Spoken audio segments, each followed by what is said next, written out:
Hello friends, ఈరోజు మేము అరుణాచలం వెళ్తున్నాం.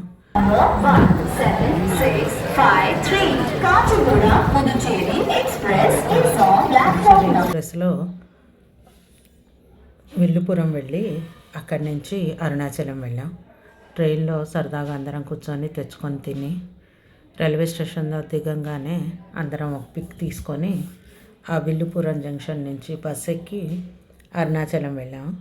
అరుణాచలం వెళ్ళంగానే లంచ్ చేసుకొని ఫ్రెష్ అప్ అయ్యి గుడి అంతా చూసుకొని గుడికి దర్శనానికి వచ్చేసాం. దర్శనానికి మామూలుగా సర్వదర్శనానికి వచ్చాము. మామూలు వర్కింగ్ డేసే కదా, రష్ ఉండదు అనుకొని, కానీ చాలా రష్ ఉంది గుడి అంతా. ఈ అమ్మవారి దీక్ష తీసుకునే వాళ్ళు, శివ దీక్ష తీసుకునే వాళ్ళంతా వచ్చారు. ఈజీగా 4.5 అవర్స్ పట్టింది. ఇది లోపల గుడి వ్యూ అది చాలా. కానీ దర్శనం మాత్రం ఎవ్వరూ నెట్టకుండా హడావిడి పెట్టకుండా చాలా ప్రశాంతంగానే జరిగింది. రాత్రికి మామూలుగా అందరూ రాత్రిపూట గిరి ప్రదక్షిణ చేస్తారు కదా, పౌర్ణమి రాత్రే ఇంపార్టెన్స్ అని రాత్రిపూట గిరి ప్రదక్షిణ చేద్దాం అనుకున్నాం. కానీ లైన్లో నుంచోవటం, ట్రైన్లో వెళ్ళి రావటం బాగా టైర్డ్ అయిపోయి, కాదులే రేపు పొద్దున్నే చేద్దామని ఫ్రెష్ అప్ అయ్యి మర్నాడు మార్నింగ్ 3:30 కల్లా లేచి 4 o'clock కల్లా వచ్చి కర్పూరం వెలిగించి స్టార్ట్ చేసాము గిరి ప్రదక్షిణ. అక్కడ హిజ్రాస్ ఉంటారు, వాళ్ళని అడిగితే డిష్ తీసేస్తారు. అది కూడా చాలా మంచిది. మనం తీసుకున్న దానికన్నా హిజ్రాల చేత డిష్ తీయించుకోవడం అనేది చాలా మంచి ప్రాసెస్గా అనిపిస్తుంది. వాళ్ళు అసలు డిమాండ్ కూడా చేయరు, ఇంత ఇవ్వాలి, ఇంత డిష్ తీస్తాము అని. వచ్చి డిష్ తీస్తామంటాం కానీ, కాకపోతే డబ్బులు డిమాండ్ చేయటం కానీ ఏమీ లేదు. అది మన ఇంట్రెస్ట్ని బట్టి మనం డిష్ తీయించుకొని కర్పూరం వెలిగించుకొని మనం గిరి ప్రదక్షిణ స్టార్ట్ చేసాము. నేను మాత్రం మౌనంగా చేద్దాము, జనరల్ టాపిక్స్ ఏమీ మాట్లాడుతూ డిస్టర్బెన్స్ లేకుండా ఓన్లీ ఆ భగవంతుడి గురించి ఆలోచించుకుంటూ ప్రశాంతంగా తిరగాలనుకున్నాను. నేను మాత్రం గిరి ప్రదక్షిణ మొత్తం మాట్లాడకుండానే గిరి ప్రదక్షిణ చేసుకున్నాం. కాకపోతే ఏమీ తినలేదు కూడా, తినకూడదు అని అనుకోలేదు. కానీ తెల్లవారుజామున చేయటంతో చాలా ప్రశాంతంగా అనిపించింది.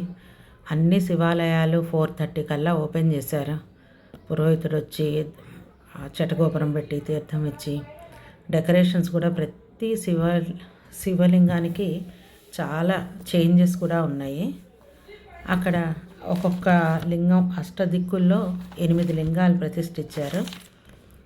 ఇంద్రలింగం అని, అగ్నిలింగం అని, యమలింగం, ఇట్లా 8 దిక్కుల్లోనూ 8 లింగాలు ఉన్నాయి. మెల్లగా ప్రశాంతంగా ఒక్కొక్క గుళ్ళోకి వెళ్ళి, తెల్లవారుజామున కాబట్టి ఏమీ హడావిడి లేకుండా ప్రశాంతంగా ఒక్కొక్క లింగం ఉన్న దగ్గరికి లోపలికి వెళ్ళి దర్శనం చేసుకొని చక్కగా ప్రదక్షిణం చేసి అవకాశం ఉన్న చోట అంతా కాసేపు కూర్చొని మళ్ళీ ప్రదక్షిణ మొదలుపెట్టాము. మాకైతే 6 గంటలు పట్టింది. మేమేమో హడావిడిగా నడవలేదు, చాలా మెల్లగా.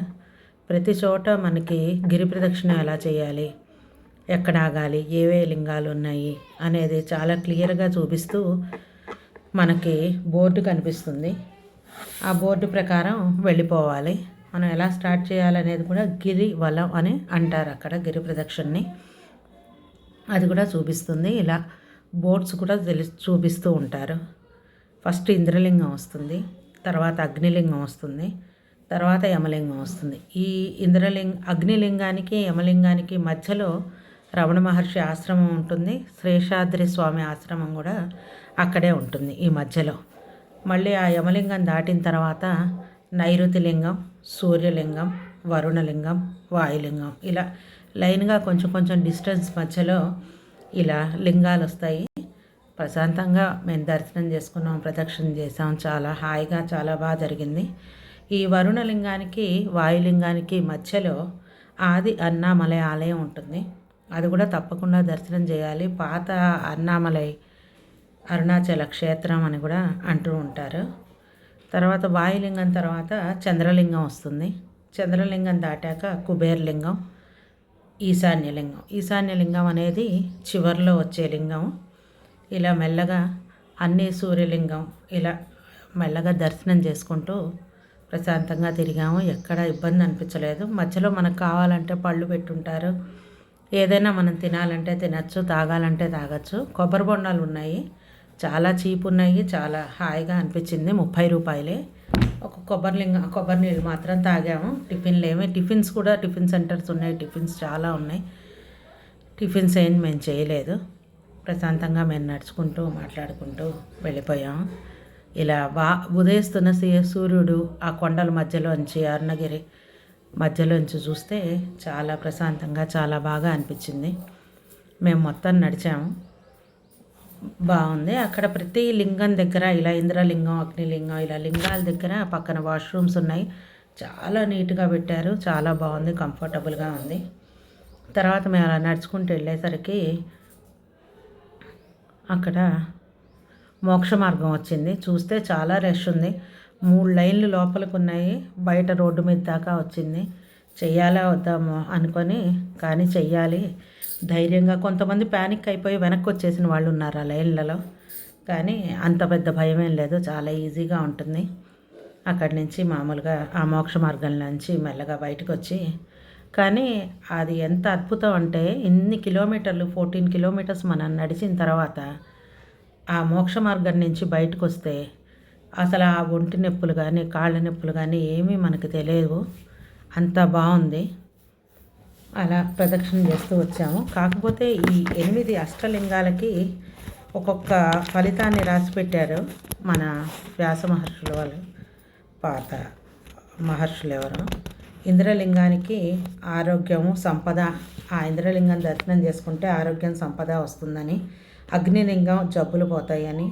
యమలింగం ఆర్థిక సమస్యలు తొలగుతాయని. నైరుతిలింగం ఫ్రీక్వెంట్గా వచ్చే ప్రాబ్లమ్స్ పోతాయని. వరుణలింగం సామాజిక స్థాయిని పెంచుతాయని. వాయులింగం మహిళలకు వచ్చే ఇబ్బందులు పోతాయని. కుబేరలింగం మానసిక శాంతి కలుగుతుందని. ఈశాన్యలింగం దైవభక్తి పెంచుతుందని, మోక్ష మార్గాన్ని సిద్ధిస్తుందని చెప్తారు. ఇలా అన్నీ దర్శనం చేసుకొని ప్రశాంతంగా మా ఈ అరుణాచల క్షేత్రం దర్శనాన్ని కంప్లీట్ చేశాము. దీన్ని తమిళ్లో తిరు అన్నామలై అని